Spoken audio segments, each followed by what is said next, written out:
আসসালামু আলাইকুম ওয়া রাহমাতুল্লাহ।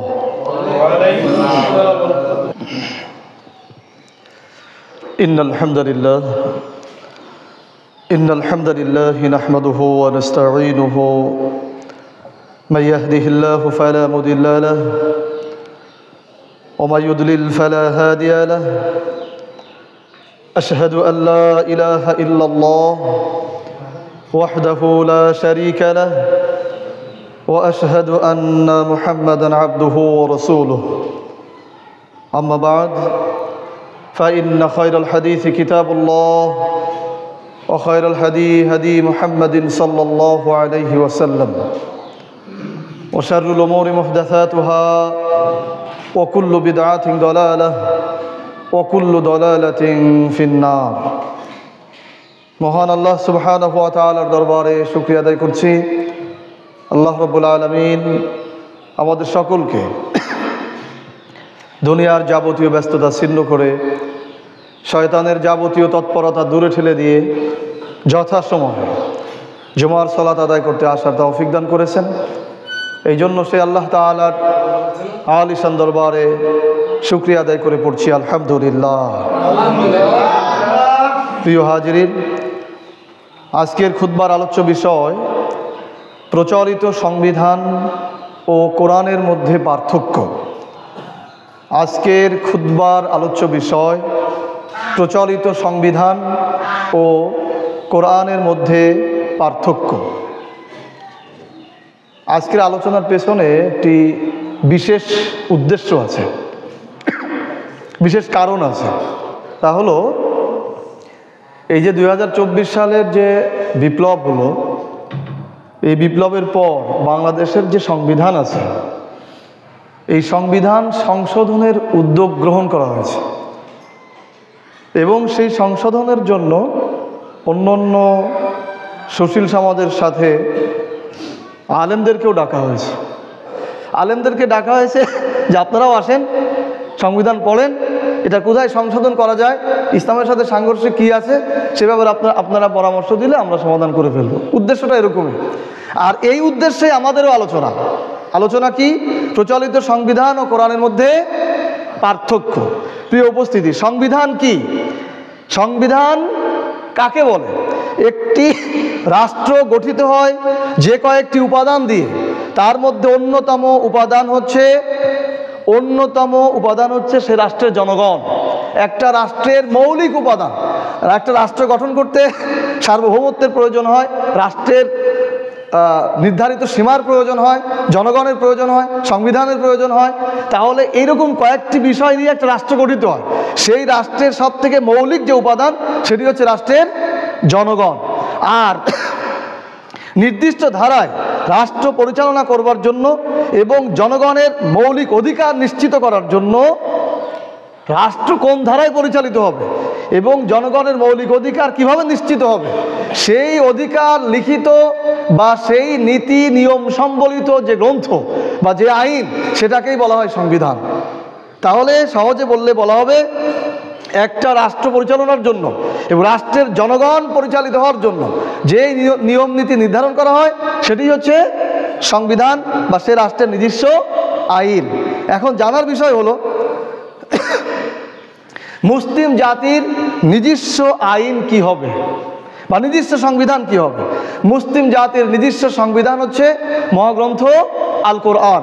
এ ব্যাপারে আল্লাহ সুবহানাহু ওয়া তাআলা বলেছেন, ইন্নাল্লাহাল্লাযী ফারাদা আলাইকাল কোরআন। ইন্নাল্লাহ, নিশ্চয়ই আল্লাহ, আল্লাযী ফারাদা আলাইকাল কোরআন, যিনি তোমার উপরে কিতাবকে বিধান করে দিয়েছেন, কিতাবকে আইন করে দিয়েছেন। সূরা কাসাস আয়াত নম্বর 85। এখন প্রশ্ন হতে পারে, মুসলিম জাতির সংবিধান যদি কোরআন হয় তাহলে সেই জাতির অধীনে বা সেই দেশে সেই রাষ্ট্রে বসবাসরত অন্য জাতির সংবিধান কি হবে? কারণ যেহেতু মুসলিম জাতির ইবাদত একরকম, তাদের কালচার একরকম, তাদের ধর্মীয় আচার আচরণ আর একরকম, আবার মুসলিমদের আর একরকম। তাহলে মুসলিম জাতির সংবিধান যদি কোরআন হয় তাহলে অমুসলিমদের সংবিধান কি হবে?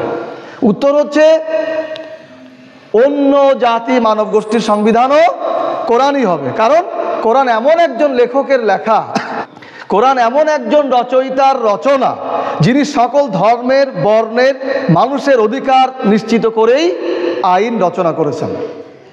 খাদ্য, বস্ত্র, বাসস্থান, চিকিৎসা, শিক্ষা, যৌনতা এই ধরনের মৌলিক অধিকার সহ দেওয়ানি, ফৌজদারি আইন সকল ধর্মের লোকদের জন্য সমান। একটা রাষ্ট্রে যদি কোরআনকে সংবিধান করা হয়, সেই কোরআনে সকল জাতি, গোষ্ঠী, ধর্ম, বর্ণ নির্বিশেষে সকলের জন্য খাদ্য, বস্ত্র, বাসস্থান, চিকিৎসা, যৌনতা, শিক্ষা যেগুলো মৌলিক অধিকার, এছাড়াও ফৌজদারি আইন, দেওয়ানি আইন, নৈতিকতা ইত্যাদি যা কিছু, এই সমস্ত কিছুই কোরআন দ্বারাই নির্ধারিত হবে। আল্লাহ সুবহানাহু ওয়া তাআলা বলেছেন, লাকাদ আনসালনা ইলাইকুম কিতাবা ফীহি যিকরুকুম। লাকাদ আনসালনা ইলাইকুম কিতাব, তোমাদের উপরে আমি কিতাব অবতীর্ণ করেছি যার মধ্যে রয়েছে বিধান। তোমাদের মানে মানুষ, এই মানুষ মানে পৃথিবীর সকল মানুষ, পৃথিবীর সকল মানুষ, এই সকল মানুষের উপরে আল্লাহ রাব্বুল আলামিন যে কিতাব অবতীর্ণ করেছেন, এই কিতাবের মধ্যে রয়েছে বিধান। কি রয়েছে? বিধান। সূরা আম্বিয়া আয়াত নম্বর 10। তাহলে পৃথিবীতে যত জাতি গোষ্ঠীর মানুষ রয়েছে সমস্ত মানুষের জন্যই সংবিধান, আইন হবে আল কোরআন।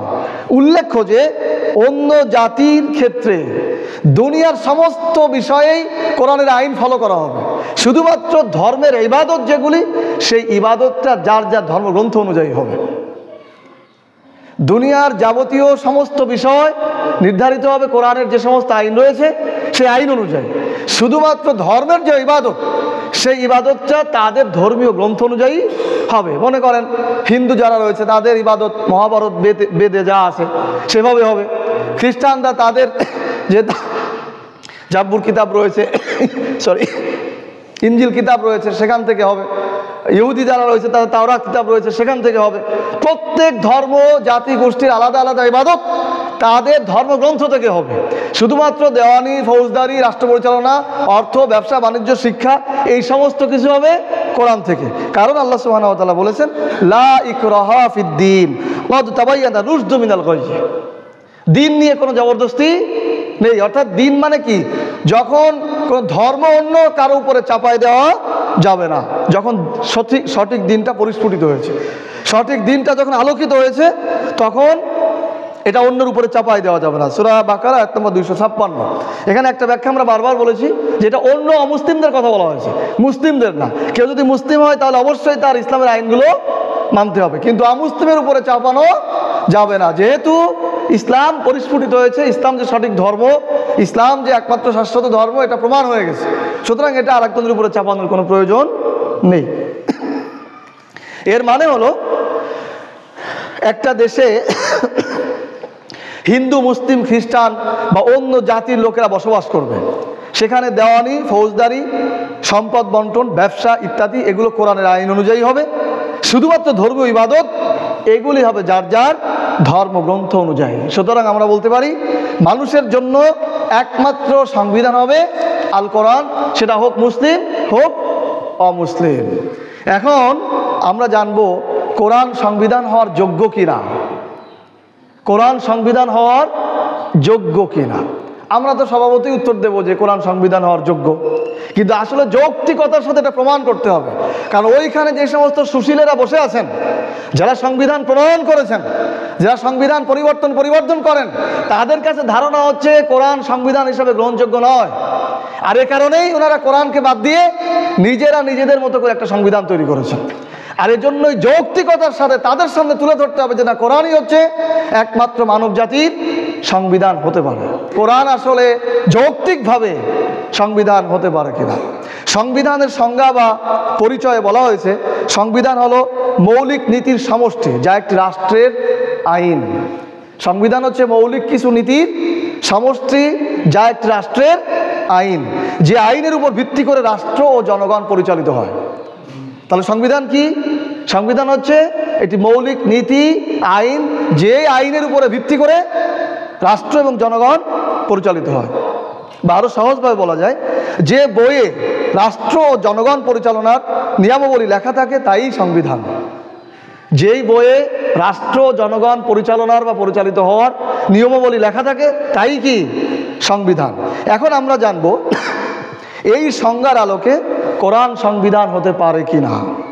কোরআন এমন একটি লিখিত গ্রন্থ, কোরআন এমন একটি লিখিত গ্রন্থ যেখানে লিপিবদ্ধ রয়েছে রাষ্ট্রনীতি, পররাষ্ট্রনীতি, সমরনীতি, অর্থনীতি, সংস্কৃতি, শিক্ষানীতি, দেওয়ানি আইন, ফৌজদারি আইন, নৈতিকতার ভিত্তি, নারী অধিকার, শিশু অধিকার, মানবাধিকার সহ সমস্ত দিকগুলো কোরআনে আল্লাহ রাব্বুল আলামিন লিখে দিয়েছেন।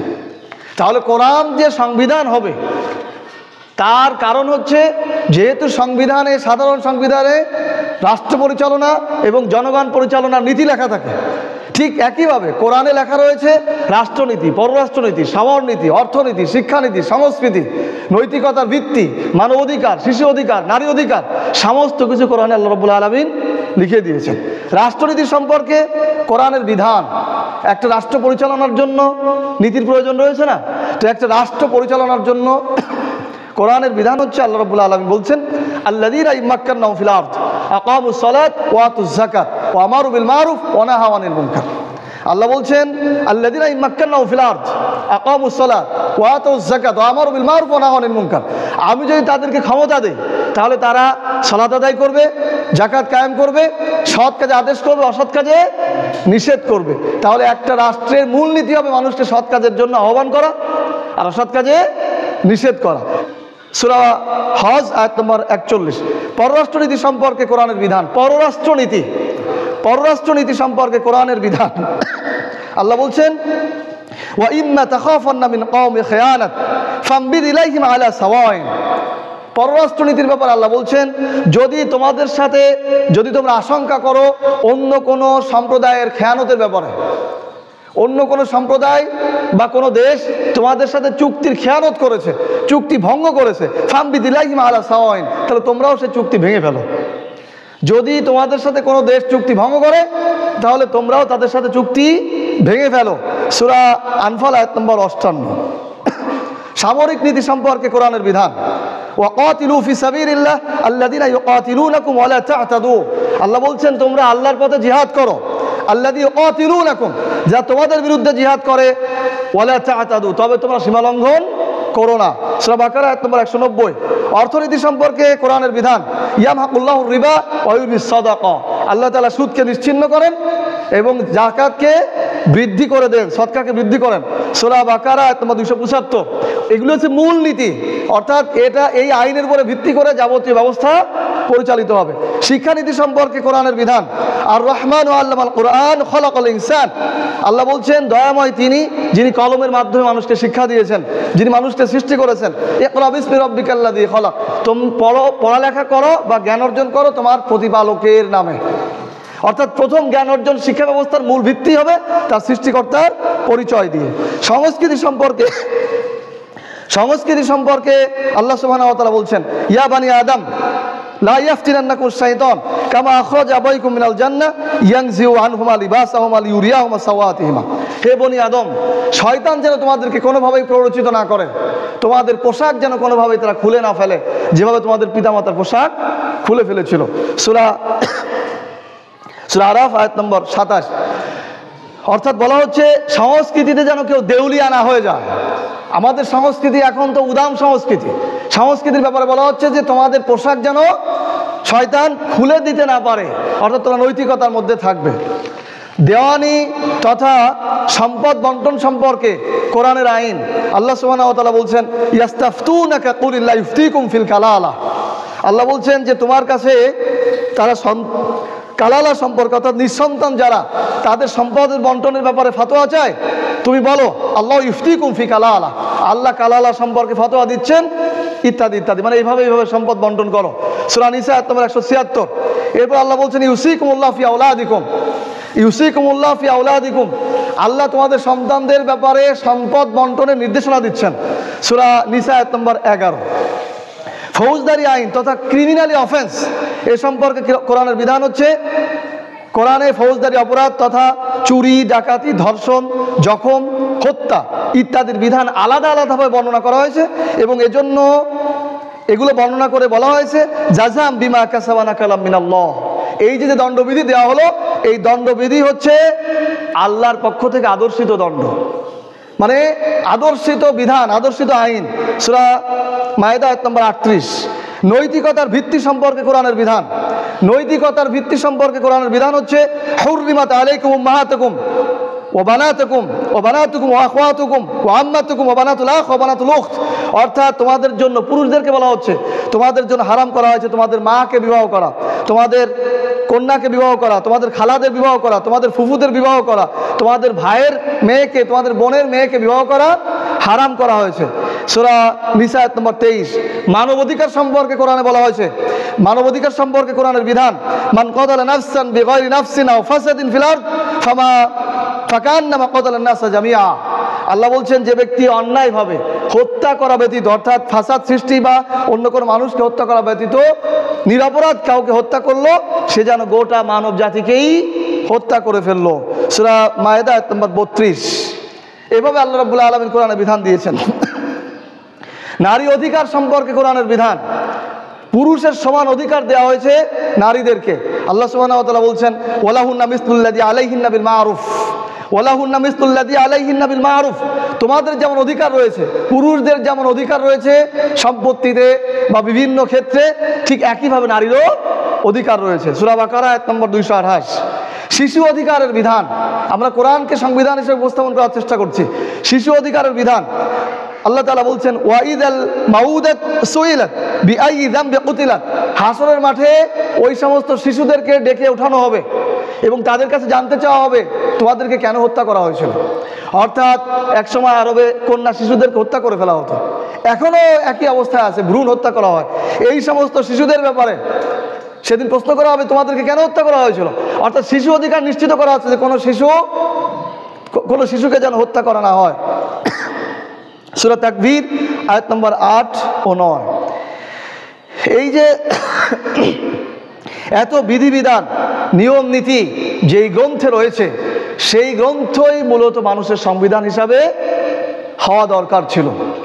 বা আমরা এক কথাই বলতে পারি, যেহেতু কোরআনের মধ্যে মানবাধিকার, শিশু অধিকার, নারী অধিকার, ফৌজদারি আইন, দেওয়ানি আইন, অর্থনীতি, সমাজনীতি, রাষ্ট্রনীতি, পররাষ্ট্রনীতি, সমরনীতি, সমস্ত কিছু রয়েছে। সুতরাং মুসলিম জাতি সহ অন্য জাতির একমাত্র সংবিধান হবে মহাগ্রন্থ আল কোরআন। ঠিক না? ঠিক বলেন? এটাই হচ্ছে আমাদের বুঝ হওয়া উচিত। এই বুঝ দেওয়ার জন্যই এতক্ষণ বললাম যে কোরআনে এই বিধানগুলো আল্লাহ রাব্বুল আলামিন অবতীর্ণ করেছেন। তাহলে আমরা এতক্ষণ যেটা বললাম যে কোরআনে যেহেতু এত বিধান বর্ণিত রয়েছে, সুতরাং সংবিধান হিসাবে কোরআনই একমাত্র গ্রহণযোগ্য মুসলিমদের কাছে এবং অমুসলিমদের কাছে। প্রিয় হাজিরিন, এখন আমরা যে বিষয়টি জানবো সেটি হচ্ছে প্রচলিত সংবিধানের ভেতরকার সাংঘর্ষিকতা। প্রচলিত সংবিধানের ভেতরকার সাংঘর্ষিকতা, অর্থাৎ এই সংবিধানের মধ্যেই আমাদের জ্ঞানীগণ যারা লিখেছেন, ওনারা এক জায়গায় একরকম লিখেছেন, আর এক জায়গায় আর এক রকম লিখেছেন। মানে এখানেই সাংঘর্ষিকতা রয়ে গেছে, সেটা আমরা প্রমাণ করার চেষ্টা করব। প্রচলিত সংবিধানের 2 ক অনুচ্ছেদে বলা হয়েছে রাষ্ট্রধর্ম ইসলাম। প্রচলিত সংবিধানের 2 ক অনুচ্ছেদে বলা হয়েছে রাষ্ট্রধর্ম ইসলাম।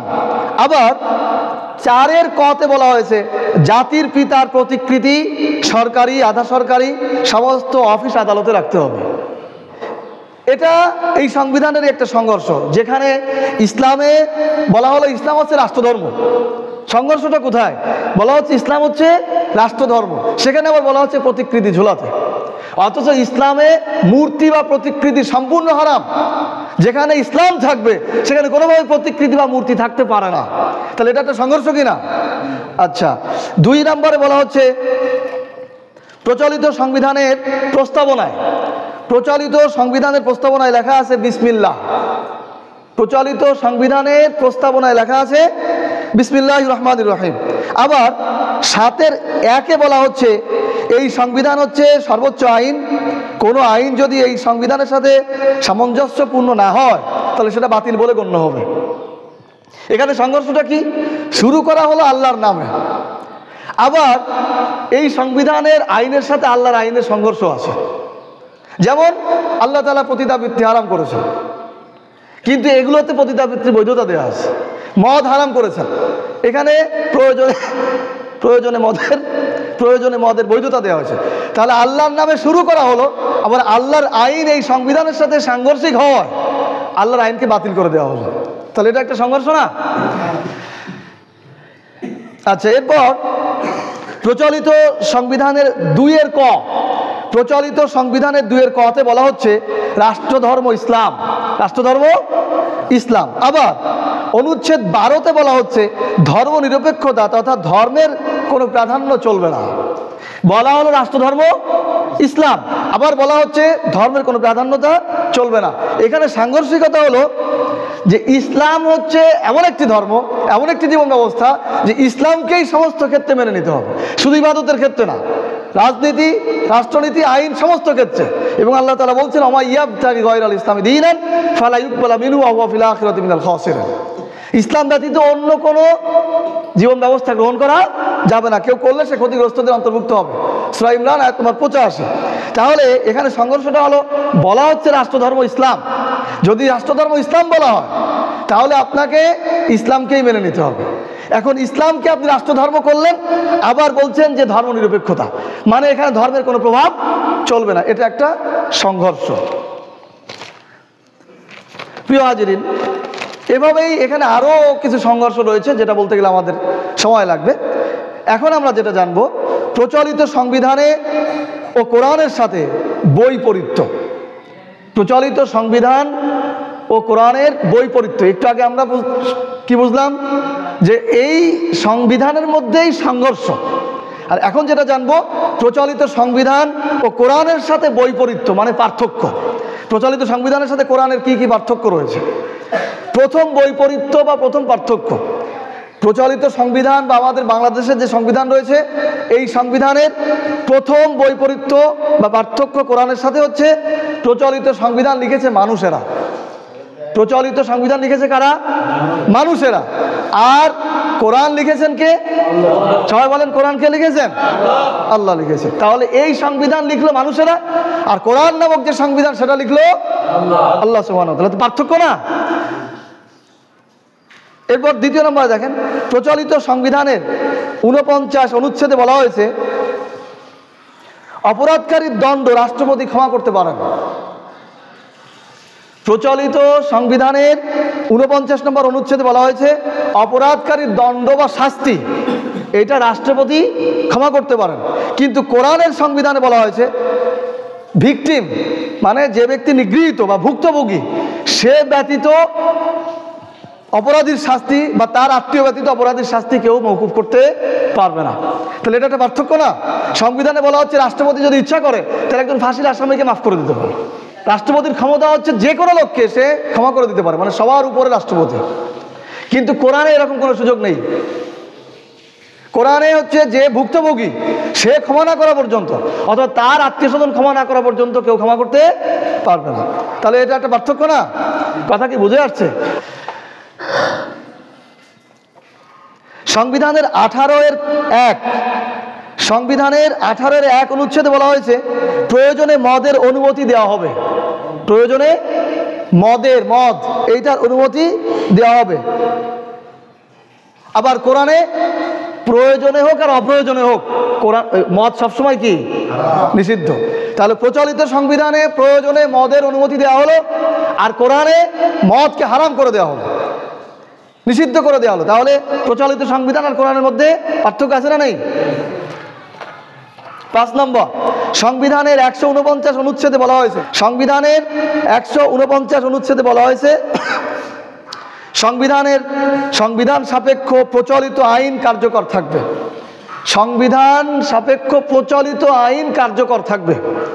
প্রচলিত আইন বলতে বোঝানো হয়েছে ব্রিটিশরা 1947 সালে যেই দেশ ভাগ করার সময় যে আইন দেখে গিয়েছিল, ব্রিটিশদের সেই লর্ড কর্নওয়ালিস, লর্ড মাউন্টব্যাটেন, তারা যে আইন তৈরি করে রেখে গিয়েছিল পাকিস্তানের হাতে বা ভারতবর্ষের হাতে দিয়ে গিয়েছিল, ওই আইনই বরাবরভাবেই কার্যকর হবে যদি প্রচলিত সংবিধানের সাথে সেটা সাংঘর্ষিক না হয়। আর কোরআনে বলা হচ্ছে না কোনো মানুষের তৈরি আইন চলবে না, বরং আল্লাহর আইনই বাস্তবায়ন হবে। তাহলে ওই সংবিধানে বলা হলো প্রচলিত আইন বলতে ব্রিটিশি আইন বোঝানো হয়েছে, ওই আইন বলবৎ থাকবে।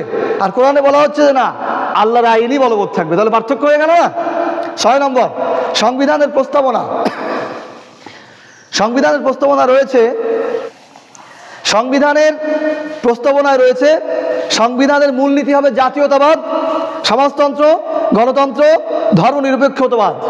এই 4টি মূলনীতির উপরে ভিত্তি করে, এই আদর্শের মধ্যে যে সমস্ত আইন নীতি বিধান আছে সেগুলোর উপরে ভিত্তি করে রাষ্ট্র পরিচালিত হবে, রাষ্ট্রের জনগণ পরিচালিত হবে, আইন লেখা হবে এইটার উপরে ভিত্তি করে। এখানে কিন্তু ইসলামী আদর্শ নাই। ঠিক পক্ষান্তরে কোরআনে বলা হয়েছে একমাত্র আদর্শ হবে ইসলাম। তাহলে সংবিধানের প্রস্তাবনায় বলা হলো আমাদের মূলনীতি হবে জাতীয়তাবাদ, সমাজতন্ত্র, গণতন্ত্র, ধর্মনিরপেক্ষ মতবাদ। এটি হচ্ছে প্রচলিত সংবিধানে লেখা, এর উপরে ভিত্তি করে রাষ্ট্র পরিচালিত হবে, আইন পরিচালিত হবে। কিন্তু কোরআনে বলা হচ্ছে ইসলামই একমাত্র আদর্শ, ইন্না দীনা ইনদাল্লাহিল ইসলাম, একমাত্র মনোনীত জীবন ব্যবস্থা হচ্ছে কি ইসলাম। তাহলে দুইটার মধ্যে কি পার্থক্য হয়ে গেল না? তো এইরকম অসংখ্য পার্থক্য কোরআনের সাথে সংবিধানের রয়েছে।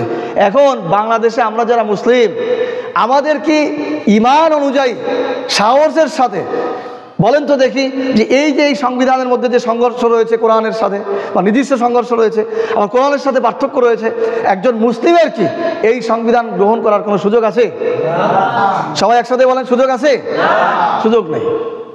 কারণ এইটা কোরআনের সাথে সংঘর্ষ। কোরআন হচ্ছে একটা মৌলিক বিষয়, এটার সাথে সংঘর্ষ হলে ওইখানে বলা হয়েছে এই সংবিধানের সাথে যেটা সংঘর্ষ হবে ওটা বাতিল বলে গণ্য হবে। মানে কোরআনের আইনও যদি সংবিধানের সাথে সংঘর্ষ হয় তাহলে সেটা কি হবে? বাতিল হবে। যেখানে বলা হচ্ছে কোরআনের আইনও যদি তার সাথে সংঘর্ষ হয় সেটাও কি হবে? বাতিল বলে গণ্য হবে। আপনার সাথে একমত? আচ্ছা, এখন সর্বশেষ আমরা যেটা বলবো, প্রচলিত সংবিধান সংশোধনে মুসলিমদের ভূমিকা কি? এতক্ষণ তো বুঝলেন যে এই সংবিধান আমরা মানতে পারি না, তো এটা সংশোধনের প্রয়োজন আছে না? প্রচলিত সংবিধান সংশোধনে মুসলিমদের ভূমিকা। বাংলাদেশের প্রচলিত সংবিধান মানুষের অধিকার রক্ষা করতে পারেনি। এই পর্যন্ত আমাদের দেশের সংবিধান 17 বার সংশোধন হয়েছে। কতবার? 17 বার সংশোধন হয়েছে। আবার এই যে সংশোধন হবে, তাহলে কতবার হলো? 18 বার। এই 18 বার সংবিধান সংশোধন করা হয়েছে, পরিবর্তন করা হয়েছে, পরিমার্জন করা হয়েছে। তারপরেও কি জনগণের অধিকার বাস্তবায়ন করা গেছে? তারপরেও কি নারী অধিকার সঠিক হয়েছে? শিশু অধিকার, মানব অধিকার সমস্ত কিছু বাস্তবায়ন হয়েছে? হয়নি। সুতরাং এই সংবিধান যতই সংস্কার করা হোক না কেন, আসলে এই সংবিধান দিয়ে মানুষের অধিকার বাস্তবায়ন করা সম্ভব নয়। এখন এই যে সংবিধান সংশোধনের জন্য আলেমদেরকে ডাকা হলো, এই যে সংবিধান সংশোধনের জন্য যে ডাকা হলো, সেখানে আলেমরা যে পরামর্শ দিবেন সেই পরামর্শ অনুযায়ী আল্লাহু আলাম, আল্লাহ ভালো জানেন, সর্বোচ্চ এতটুকু হতে পারে সংবিধান থেকে বিসমিল্লাহ তুলে দেওয়া হয়েছিল, সেই বিসমিল্লাহকে পুনঃস্থাপিত করা হতে পারে। রাষ্ট্রধর্ম ইসলামকে তুলে দেওয়া হয়েছিল, সেই রাষ্ট্রধর্ম ইসলামকে আবার পুনঃস্থাপন করা হতে পারে। আল্লাহর প্রতি আস্থা বিশ্বাসকে তুলে দেওয়া হয়েছিল, এইটাকে আবার পুনঃস্থাপন করা হতে পারে। এই জাতীয় কিছু কাজ ছাড়া আর কিছু পরিবর্তন হবে না। আল্লাহু আলাম, আল্লাহ ভালো জানেন। আপনাদের কাছে কি মনে হয় যে আমরা আলেমরা যখন বললাম যে এই সংবিধানের সাথে এই যে এত সংঘর্ষ আছে, কোরআনের এত পার্থক্য আছে, বাংলাদেশের ম্যাক্সিমাম মানুষ মুসলিম, সুতরাং কোরআনের আইন বাস্তবায়ন করেন, সংবিধানে সব কোরআনের আইন লিখে দেন, হবে? হবে না। বরং ক্ষতি কি হবে? ক্ষতি হবে আমাদের জন্য, ক্ষতি হবে আমরা যারা দায়ী, আমরা যারা মানুষকে তাওহীদের পথে নিয়ে আসার চেষ্টা করছি, আমরা যারা খেলাফতের দিকে তরুণদেরকে আহ্বান করছি, এই ক্ষেত্রে আমরা ক্ষতির মধ্যে পড়ে যাব। কি? আমরা যখন তরুণদেরকে বলবো যে এই সংবিধান কোরআনের সাথে সাংঘর্ষিক, এই সংবিধানের সাথে কোরআনের পার্থক্য রয়েছে, এটা মুসলিমরা এটা গ্রহণ করতে পারে না, এটা মুসলিমদের আইন নয়, এটি ইসলাম বিরোধী আইন, তখন ওই সমস্ত তরুণরা আমাদের সামনে বলতে পারে বা বলবে যে কেন এই সংবিধান যে আলেমদেরকে নিয়েই সংশোধন করা হলো, যদি এর মধ্যে কোরআন বিরোধী কিছু থাকতো তাহলে সংবিধান তো সংশোধন করতো তারা। সুতরাং যেহেতু আলেমদেরকে নিয়ে সংশোধন করা হয়েছে, এই সংবিধান গ্রহণযোগ্য। ঠিক না? ঠিক। এই বাস্তব সমস্যায় কিন্তু আমরা পড়ে যাব। কাজেই এই যে সংশোধনের যে বিষয়টি হলো, এটি আসলে যথাযথভাবে সঠিক হবে না। বরং সংবিধান যদি সংশোধন করতে হয় তাহলে কি করতে হবে? এই সংবিধান পরিবর্তনের জন্য মুসলিম জাতির ভূমিকা থাকতে হবে। আর মুসলিম জাতির ভূমিকা কি? প্রথম প্রয়োজন হচ্ছে জনগণকে সচেতন করা। প্রথম প্রয়োজন কি? জনগণকে সচেতন করা, ডোর টু ডোর। প্রত্যেকের কাছে বলতে হবে এই সংবিধান এটি মানুষের অধিকার রক্ষা করতে পারেনি এবং ভবিষ্যতেও পারবে না। এটা শুধু রাজনীতিবিদদেরকে ফুলিয়ে ফাঁপিয়ে বড় বানাবে, আমাদের কোনো উপকারে আসবে না। ডোর টু ডোর এটা বলতে হবে, হিন্দু মুসলিম সবার কাছে উপস্থাপন করতে হবে যে এই যে সংবিধান এটি আমাদের উপকারে আসবে না, আমাদের শিশু হত্যা নিধন হবে না, ধর্ষণ বন্ধ হবে না, নারী অধিকার বাস্তবায়িত হবে না, সন্তানের অধিকার বাস্তবায়ন হবে না। সুতরাং এই সংবিধান আমাদের পরিবর্তন করতে হবে। এটা ডোর টু ডোর বলতে হবে, প্রত্যেকের দাওয়াতি কাজ করতে হবে, একজন আর একজনকে বলতে হবে। আর 2 নাম্বার হচ্ছে কি, এই সংবিধান পরিবর্তনের জন্য একটি বিপ্লবের প্রয়োজন। কিসের প্রয়োজন? বিপ্লবের প্রয়োজন, যার আরবিকে বলা হয় জিহাদ। জিহাদ ছাড়া, বিপ্লব ছাড়া পরিবর্তন আসবে না। আপনাদের কাছে কি মনে হয়? বিপ্লব ছাড়া, আমাদের সাবেক প্রধানমন্ত্রী চলে গেলেন, ওনাকে যদি আমার মতো হাজারো আলেম ওয়াজ করা হতো আপনি ছেড়ে চলে যান, যাতেন উনি? যাতেন না, বরং বিপ্লবের প্রয়োজন হয়েছে, রক্ত দিতে হয়েছে। আর এটাতে তো একটু কম রক্ত দেওয়া লাগছে, কিন্তু যখন আপনি দাঁড়াবেন এই সংবিধান পুরো বাতিল করে দিয়ে কোরআনের সংবিধান বাস্তবায়ন করতে হবে, তখন গুলি আরো বেশি চলবে, রক্তের গঙ্গা বহাতে হবে। সুতরাং এই সংবিধান পরিবর্তনের জন্য যেমন ডোর টু ডোর দাওয়াতের প্রয়োজন, তেমন একটা বিপ্লবের প্রয়োজন, একটা জিহাদের প্রয়োজন। এখন জিহাদ তো আপনি হঠাৎ করে করতে পারবেন না, আগে আপনাকে এই ব্যাপারে সতর্ক করতে হবে, আগে সচেতন করতে হবে, জনগণকে বোঝাতে হবে যে এই সংবিধান যেমন দুনিয়াতে আমাদের ক্ষতি করছে, ঠিক একইভাবে পরকালেও আমাদের ক্ষতির মধ্যে ফেলবে, আমরা কোরআনের আইন মানতে পারছি না। এভাবে যখন আপনি সতর্ক করবেন, তরুণদেরকে সচেতন করবেন, তাওহীদের পথে মানুষকে ডাকবেন, বাংলাদেশের আপামর জনতা যখন এই সংবিধান পরিবর্তন চাইবে টোটালি, যে আমরা কোনো পরিবর্তন চাই না, পরিবর্তন চাই না, আমরা এটাকে বাতিল করে দিতে চাই, আমরা কোরআনের আইন প্রতিষ্ঠা করতে চাই, তখন একটা বিপ্লব হবে। তখন ওই বিপ্লবে গুলি চললেও পাল্টা গুলি চালানোর মতো সামর্থ্য থাকবে। এই যে বিপ্লব হলো, আমি সেদিন আমাদের উপদেষ্টা একজন নাহিদ, সে দেখলাম বলছে যে আমরা 5 তারিখে যেদিন বের হয়েছিলাম সেদিন আমরা একটা ভিডিও বার্তা দিয়ে আসছিলাম সাংবাদিকদের কাছে যে আজকে যদি আমরা নিহত হই, আমাদেরকে যদি হত্যা করা হয়, তাহলে সশস্ত্র বিপ্লব যেন শুরু হয়, মানে সশস্ত্র জিহাদ যেন শুরু হয়। তাহলে তারা সাধারণ গণতন্ত্র প্রতিষ্ঠার জন্য যদি বিপ্লব, এরকম সশস্ত্র বিপ্লবের ঘোষণা দিতে পারে, তাহলে আমরা মুসলিম, ম্যাক্সিমাম আমরা মুসলিম, আমরা ইমানদার, আমরা বুঝি তাওহীদ, আমরা বুঝি আকীদা, আমরা বুঝি কোরআন সংবিধান, আমরা বুঝি কোরআনের আইন, তাহলে আমরা কেন কোরআনের সংবিধান প্রতিষ্ঠার জন্য দাওয়াত আর জিহাদের ঘোষণা দিতে পারবো না? ঠিক না ভাই, ঠিক বলেন? এভাবেই আপনার পরিবর্তন সম্ভব, অন্যথায় আপনি সাধারণভাবে এটা পরিবর্তন করতে পারবেন না। আপনি যখন ডোর টু ডোর দাওয়াত দিবেন, জনগণকে বুঝাবেন, বিপ্লব হবে, বিদ্রোহ হবে, তখন ওই বঙ্গভবন বা রাষ্ট্রের সর্বোচ্চ ভবনে যখন প্রবেশ করবেন, ওইখানে টেবিলে এরকম একটা থাকবে, এরকম একটা সংবিধান সেখানে থাকবে কিনা, সেই সংবিধান, এইরকম একটা সংবিধান ওই টেবিলে থাকবে, সেখান থেকে আপনাকে দূরে রেখে দিয়ে এইরকম কোরআন ওখানে স্থাপন করতে হবে, এবং পাশাপাশি একটা মেশিন গান থাকতে হবে। কি থাকতে হবে? ওই টেবিলের উপরে একটা AK-47 থাকতে হবে, না হলে আপনার এই বিপ্লব টিকে থাকবে না। আফগানিস্তানে দেখেননি, এই যে সেদিন 2 বছর আগে যে বিপ্লব হলো, তারা যখন তাদের রাষ্ট্রের সর্বোচ্চ ভবনে ঢুকেছিল, প্রত্যেকের কাছে একটা মেশিন গান ছিল কিনা বলেন? এবং ওই রাষ্ট্রের শ্রেষ্ঠ যে চেয়ার, সেখানে বসে কোরআন তেলাওয়াত করেছিল। তারাও এরকম একটা সংবিধান বাতিল করে ওখানে এরকম একটা বসাই ছিল। টিকে আছে না এখনো? অনেকেই বলেছিল যে না টিকবে না, টিকে আছে না এখনো? আছে। বাংলাদেশেও যদি এরকম সংবিধান পরিবর্তন করতে হয়, বাতিল করতে হয়, তাহলে অন্য কোনো পদ্ধতিতে, অন্য কোনো দাওয়াত আর তোয়াজের মাধ্যমে পরিবর্তন করা সম্ভব হবে না। আপনার ওই টেবিলে যদি মেশিন গান না থাকে, আপনার বিরুদ্ধে বিদ্রোহ হবে, আপনি ক্ষমতা টিকায় রাখতে পারবেন না। জনগণ বিপ্লব করবে, পতিতারা বিপ্লব করবে, বিশ্ববিদ্যালয়ের মেয়েরা বিপ্লব করবে, তখন আপনি কি করবেন? কিন্তু যখন টেবিলে মেশিন গান থাকবে, তখন এমনিতেই ভয় পাবে সবাই। তো আমি যেটা বলছিলাম, ওই রকম একটা যখন থাকবে, তখন আর বিপ্লব বিদ্রোহ করতে পারবে না, যেভাবে আফগানিস্তানে পারে নাই।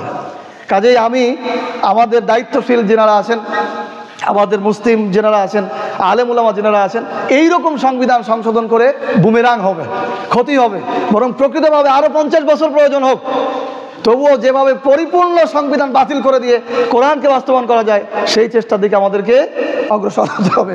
আল্লাহ রাব্বুল আলামিন আমাদেরকে তৌফিক দান করুন, আমিন। সুবহানাকাল্লাহুম্মা ওয়া বিহামদিক, আশহাদু আল্লা ইলাহা ইল্লা আনতা, আস্তাগফিরুকা ওয়া আতুবু ইলাইক।